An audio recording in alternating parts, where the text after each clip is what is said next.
सवाल है कि आप निशा भगत के पिताजी हैं और आप खुद जो है ईसाई धर्म को मानते हैं और ईसाई धर्म में चर्च आप जाते हैं, इस पे आप क्या कहेंगे? देखिए, लोग भ्रम में हैं और जानबूझ के ही बदनाम करने का साजिशन लोग बोल रहा है।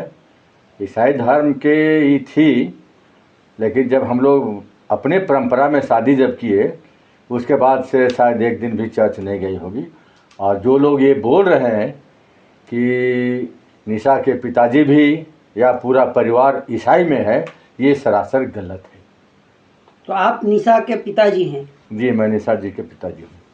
और ये जो आपके साथ बैठी हुई हैं, इनका क्या नाम हुआ? इनका नाम देविका भगत है, निशा जी की माँ है। आपसे सवाल है कि क्या आप माथे में सिंदूर लगाई हैं और आप चर्च भी जाती हैं, इस पर आप क्या कहेंगी?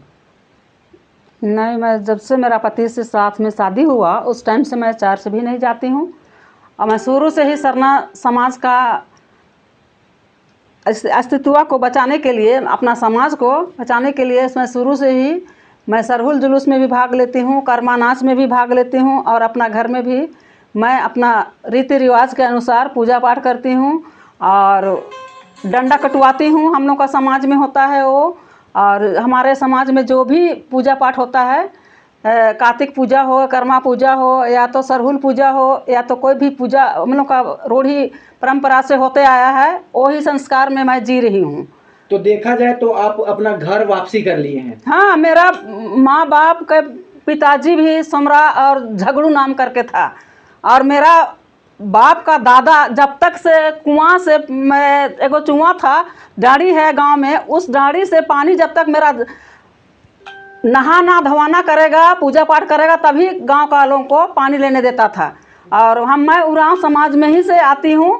पहले से मेरा उरांव समाज में ही परंपरा था, आते आया था। बाद में मेरा परिवार क्रिश्चियन हुआ था, लेकिन मैं अभी जब आई हूँ, पढ़ा समाज का भी मैं काम कर चुकी हूँ। और मैं पूरा आज से कर रही हूँ सरहुल जुलूस, कर्मा नाच, सब में भागीदारी। मैं अपने घर में भी कर्मा गाड़ती थी।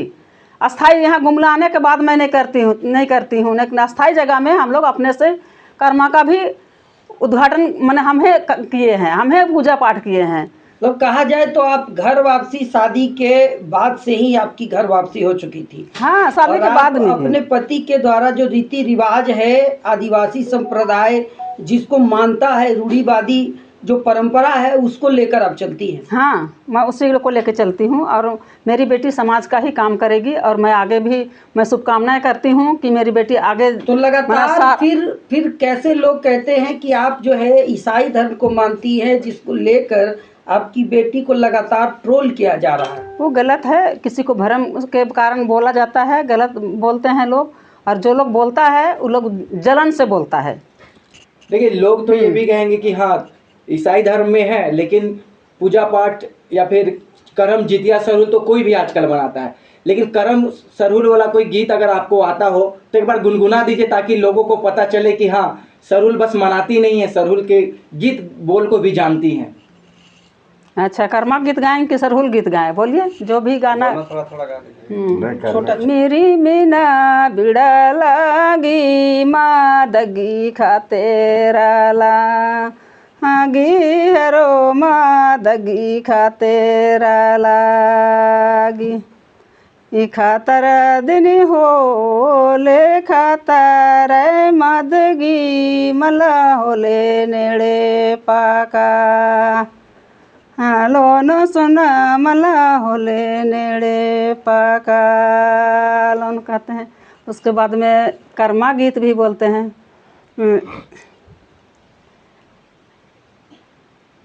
सतो गोतनी सतो कर्म गाड़, सतो गोतनी सतो कर्म गाड़, सातो गोतनी सेवा कार हो, सातो गोतनी सेवा कार। शादी किए इनसे तो आप आ गए आदिवासी में।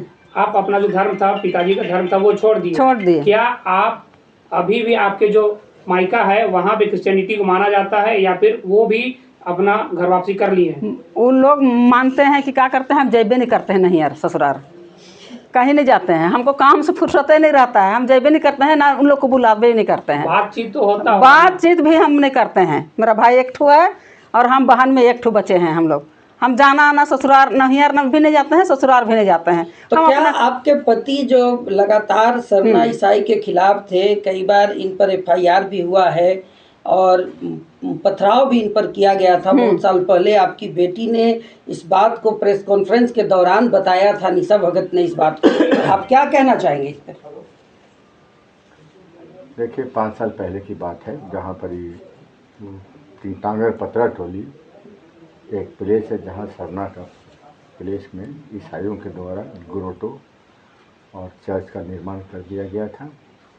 जब पता चला गांव में, हमको जब गांव गए तो वो लोगों को बैठा करके उसमें सबसे पहले हमने झंडा गाड़ने का काम किया गांव के सहयोग से।